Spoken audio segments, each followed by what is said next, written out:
In this specific style, the best way to improve your texture is to take a look at the silhouette. You need to analyze all of the angles and all of the curvy lines that you have on the 3D model. Let's say this part looks kind of boring for me, I want to add more details, I want to improve this. So here I have this angle. Based on this silhouette, I will pick this color for the shadow, and I will simply continue this detail. Then of course I need to blend these colors a bit more. I will pick neighbor color and I will cut it slightly like this.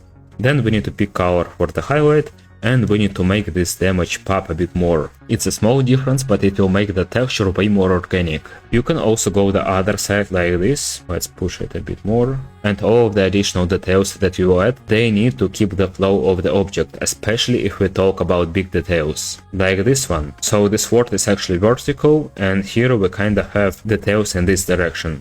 Once you pick this direction, let's say from this corner to this one, you need to keep making all of these details. Let's also put something like this here, why not? But of course not the other sides. Actually, let's come back to this part. It's pretty interesting that we can continue this line even more, so it will break the surface more. I will pick this dark color from the other side and I will continue it like this. Of course I will cut it a bit more to make it more interesting. And this is the very first step of connecting all of these lines. And here we have this kind of weird transition that doesn't look organic at all. Here we have an easy fix. We just blend these two colors and create slight bevel, because you have this slight bevel even on the smaller objects in real life. So let's simply pick this color, let's press slightly and blend these two.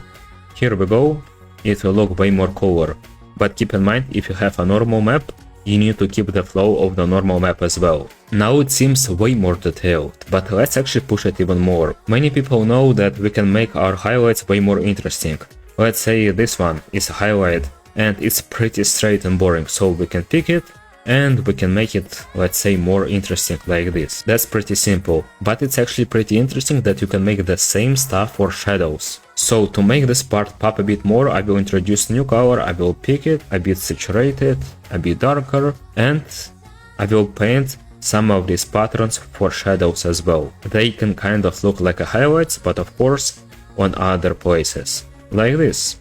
And also I can push this part a bit more with slight highlights. Here we go, we have something like this, and of course we can keep the flow like this. I can also add some shadow here, because here we have this nice angle. So let's introduce this dark color, of course cut it a bit more, just to make this detail. If you dive deep into all of these small design tips, you can make any part of your 3D model or even a sculpt or texture way more interesting. So let's say here we have something like this. First of all, we add the bevel simply by blending these two colors, or if you're a sculptor, you can sculpt the same way. And this knowledge is universal for any aspect of 3D art. And this is just understanding of light theory and design fundamentals. First of all, I will create bevel, then I will pick this darker color and I will push this bevel a bit more with the volume. So we need to introduce a bit darker color below this bevel to make it pop a bit more. Then I don't like that we have this pattern and it's actually connected to nothing.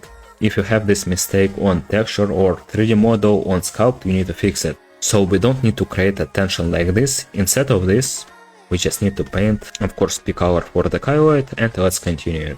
And this is the difference. Keep in mind that this is pretty raw because I am painting in real time, but I hope you get some of the design tips. Let me know if you're interested in this type of stuff, and I can record a huge video about stylized design for 3D artists.